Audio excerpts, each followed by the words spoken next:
ഇപ്പോൾ OTT പ്ലാറ്റ്ഫോംസൊക്കെ വന്നതുകൊണ്ട് നമുക്ക് സിനിമകൾ കാണാനുള്ള ഓപ്പർച്യൂണിറ്റീസ് ഉണ്ട്.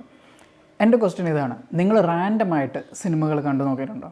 പ്രത്യേകിച്ച് അതിനെക്കുറിച്ച് അന്വേഷിക്കാതെ പ്രതീക്ഷയൊന്നും ഇല്ലാതെ നമ്മൾ കാണുന്ന സിനിമകൾ, റാൻഡമായിട്ട് ചൂസ് ചെയ്യുന്ന സാധനങ്ങൾ ചില സമയങ്ങളിൽ നമ്മളെ ഭയങ്കരമായിട്ട് സ്വാധീനിക്കുകയും ചെയ്യും, നമുക്ക് ഭയങ്കരമായിട്ട് അങ്ങ് ഇഷ്ടപ്പെടുകയും ചെയ്യും. നമ്മുടെ ലൈഫിൽ നമ്മൾ മിസ് ചെയ്ത് കളയുന്ന ഒരുപാട് കാര്യങ്ങളുണ്ട്. പ്രത്യേകിച്ച് നമ്മുടേതായിട്ടുള്ള തിരക്കുകളും നമ്മുടെ മറ്റു പല ആവശ്യങ്ങളും കാര്യങ്ങളുടെ ഇടയിൽ നമ്മൾ വിട്ടുപോകുന്ന കുറേ കാര്യങ്ങൾ, അതിനെക്കുറിച്ചൊക്കെ നമ്മൾ റിമൈൻഡ് ചെയ്യുന്ന ഒരുപാട് സിനിമകൾ, സീരീസുകൾ, ഷോർട്ട് ഫിലിമുകൾ ഒക്കെ ഉണ്ട്.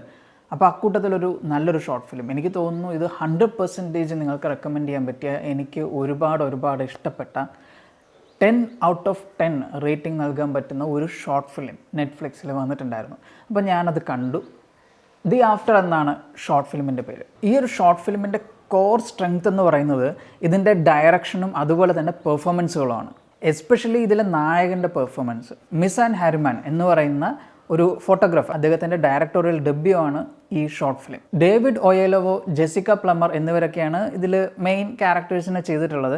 ഹോളിവുഡ് സിനിമകളിലൊക്കെ ഉണ്ടായിരുന്നവരാണ്. ഞാൻ ഇവരുടെയൊക്കെ പെർഫോമൻസ് കണ്ടിട്ടുണ്ട്. ഇതിൽ നായകൻ ഡേവിഡ് ഒയേലോവോ, അപ്പോൾ അദ്ദേഹത്തിൻ്റെ എനിക്ക് തോന്നുന്നു നിങ്ങൾക്ക് ഐഡൻറ്റിഫൈ ചെയ്യാൻ പറ്റുന്ന സിനിമ എന്ന് പറയുന്നത് ജാക്ക് റീച്ചർ ആയിരിക്കും. ജാക്ക് റീച്ചറിൽ അതിലൊരു ഡിറ്റക്റ്റീവായിട്ട് ഉള്ള ക്യാരക്ടർ ചെയ്യുന്നത് പുള്ളിയാണ്. ആൻഡ് ഈ ഒരു ഷോർട്ട് ഫിലിമിലേക്ക് എത്തുമ്പോൾ പുള്ളിയാണ് ഇതിനെ കംപ്ലീറ്റ്ലി ഷോൾഡറിൽ കൊണ്ടു നടക്കുന്നത് എന്ന് പറയാം. കാരണം ആ ഒരു ഷോർട്ട് ഫിലിമിൻ്റെ തുടക്കം മുതൽ അവസാനം വരെ പുള്ളിയിലൂടെയാണ് ഈ കഥ പോകുന്നത്. ആൻഡ് ഹിസ് പെർഫോമൻസ് അത് മൈൻഡ് ബ്ലോയിങ് ആണ്. അടിപൊളി പെർഫോമൻസ് എന്ന് പറഞ്ഞു കഴിഞ്ഞ് കഴിഞ്ഞാൽ ഒരു രക്ഷയില്ല. പുള്ളി മാത്രമല്ല, ഇതിൽ അഭിനയിച്ചിട്ടുള്ള എല്ലാവരും, ബാക്കിയുള്ളവരുടെ എല്ലാവരുടെയും കഥാപാത്രം സൈഡാണ്. പക്ഷേ അവർക്ക് കിട്ടിയ കുഞ്ഞ് സ്പേസ് മാക്സിമം മനോഹരമാക്കാൻ നോക്കിയിട്ടുണ്ട്. ഇപ്പോൾ ഇതിൻ്റെ കഥ എന്ന് പറയുന്നത് വളരെ സിമ്പിളായിട്ടുള്ളൊരു സംഭവമാണ്. അതിപ്പോൾ നിങ്ങൾക്ക് നെറ്റ്ഫ്ലിക്സ് എടുത്ത് നോക്കുമ്പോൾ അതിൻ്റെ സമ്മറിയിൽ കാണാൻ പറ്റും. മാനസികമായിട്ട് വളരെ തകർന്ന ഒരു മനുഷ്യൻ, ഭാര്യയും കുഞ്ഞിനെ നഷ്ടപ്പെട്ട ഒരാൾ, പുള്ളി ടാക്സി ഓടിക്കുന്നു. ആ പുള്ളിയുടെ ലൈഫിലുണ്ടാവുന്ന ഒരു ചെറിയൊരു ഇൻസിഡൻറ്റ് അത് അദ്ദേഹത്തിനെ ഉണ്ടാക്കിയെടുക്കുന്ന ഒരു ചേഞ്ച്, അദ്ദേഹത്തിൻ്റെ ആ ഒരു വിഷമത്തിൽ നിന്ന്, ആ ഒരു ഘട്ടത്തിൽ നിന്ന് അതൊക്കെ ഒന്ന് ഹീലാവാനായിട്ട് അദ്ദേഹത്തെ ഹെൽപ്പ് ചെയ്യുന്നൊരു ഇൻസിഡൻറ്റ്. അപ്പോൾ അതിലേക്ക് എത്തുന്ന ആ ഒരു കുഞ്ഞ് ജേണിയാണ് ഈ ഒരു ഷോർട്ട് ഫിലിം എന്ന് പറയുന്നത്. ഒരു എൻ്റയർ സിനിമ കുറഞ്ഞ ടൈമിനുള്ളിൽ നമ്മുടെ മുമ്പിലേക്ക് അതേ മനോഹാരിതയിൽ എത്തിക്കാൻ പറ്റുക എന്ന് പറയുന്നത് അതൊരു സ്കില്ല് തന്നെയാണ്. അതുകൊണ്ടാണ് ഞാൻ പറഞ്ഞത് ഇതിൻ്റെ ഡയറക്ഷൻ ആൻഡ് ഈ പുള്ളിയുടെ പെർഫോമൻസ് ഒരു രക്ഷയില്ല. പിന്നെ ഈ ടാക്സിയിൽ ട്രാവൽ ചെയ്യുന്ന പാസഞ്ചേഴ്സ്, അവർക്കെല്ലാവർക്കും ഡിഫറെൻറ്റ് സ്റ്റോറീസാണ്, അവർക്കെല്ലാവർക്കും ഡിഫറെൻറ്റ് എക്സ്പീരിയൻസ് ആണ്, ക്യാരക്ടറിസ്റ്റിക്സ് ആണ്. അപ്പോൾ അതൊക്കെ കാണുന്ന പ്രേക്ഷകർക്കും അതേപോലെ ഫീൽ ചെയ്യണമെന്നുണ്ടെങ്കിൽ അതിൽ അഭിനയിച്ചിരിക്കുന്നവരും അതുപോലെ തന്നെ പെർഫോം ചെയ്യണം.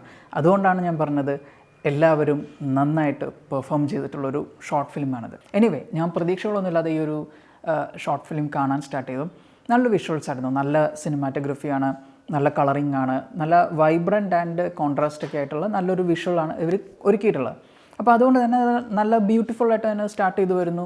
അച്ഛനും മകളും തമ്മിലുള്ള ആ ഒരു ഹാപ്പിനെസ് മൊമെൻറ്റ് അതൊക്കെ കാണിച്ചുകൊണ്ട് ഇങ്ങനെ സീരീസ് പോകുമ്പോൾ നല്ല ബാക്ക്ഗ്രൗണ്ട് സ്കോർ അതിന് അകമ്പടിയായിട്ട് വരുന്നു. പക്ഷെ പിന്നീട് കഥ ഇങ്ങനെ മാറി മാറി വരുന്നുണ്ട്. നമുക്ക് പല ഹ്യൂമൻ ഇമോഷൻസ് ഇതിൽ അറിയാൻ പറ്റും. ഹാപ്പിനെസ്, ഗ്രീവ്നെസ്, ഷോക്ക്, പിന്നെ നമ്മൾ ഹീലാവുന്നത്, അങ്ങനെ ഒരുപാട് കാര്യങ്ങൾ ഈ ഒരു ഷോർട്ട് സ്പാനിൽ കാണിച്ചിട്ടുണ്ടെന്നുള്ളതും എക്സലൻ്റ് ആയിട്ടുള്ളൊരു കാര്യമാണ്.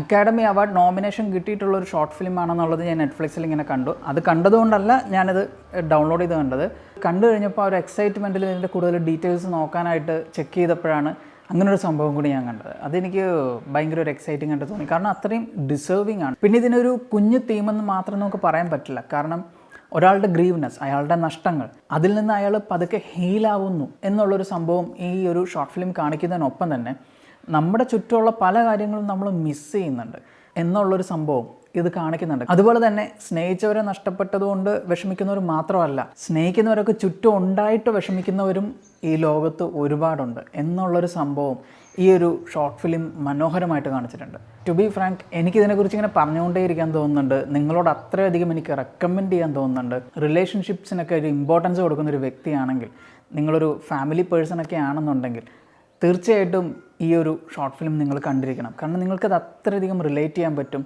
പിന്നീട് നിങ്ങളുടെ അങ്ങോട്ടുള്ള ലൈഫിലുള്ള ഓരോ മൊമെൻറ്റ്സ് നിങ്ങൾക്ക് കുറേ കൂടി എൻജോയ് ചെയ്യാനൊക്കെ ആയിട്ട് തോന്നും. അത്രയും നമ്മളെ ഇൻസ്പയർ ചെയ്യും. കാരണം ഇത്തരത്തിലുള്ള സിനിമകൾ, ഷോർട്ട് ഫിലിംസ് എന്നൊക്കെ പറയുന്നത് ഇടയ്ക്കിടയ്ക്ക് ഒരു റിമൈൻഡേഴ്സാണ്. നമ്മുടെ ലൈഫിൽ നമ്മൾ മിസ് ചെയ്തു പോകുന്ന കാര്യങ്ങളെക്കുറിച്ചുള്ള റിമൈൻഡേഴ്സ്. അപ്പോൾ അത്തരത്തിലൊരു ദി ബെസ്റ്റ് റിമൈൻഡറാണ് ഈ ഒരു ഷോർട്ട് ഫിലിം. അപ്പോൾ നെറ്റ്ഫ്ലിക്സിൽ അവൈലബിൾ ആയിട്ടുള്ള ദി ആഫ്റ്റർ എന്ന് പറയുന്ന ഈ ഒരു ഷോർട്ട് ഫിലിം നിങ്ങളെല്ലാവരും കാണുക. പിന്നെ കണ്ടവരാണെന്നുണ്ടെങ്കിൽ അതിനെക്കുറിച്ചുള്ള അഭിപ്രായം കമൻറ്റിൽ രേഖപ്പെടുത്തുക. വീഡിയോ ഇഷ്ടപ്പെട്ടാൽ ലൈക്ക് ചെയ്യുക, ഫ്രണ്ട്സിന് ഷെയർ ചെയ്യുക, ചാനൽ സബ്സ്ക്രൈബ് ചെയ്യുക.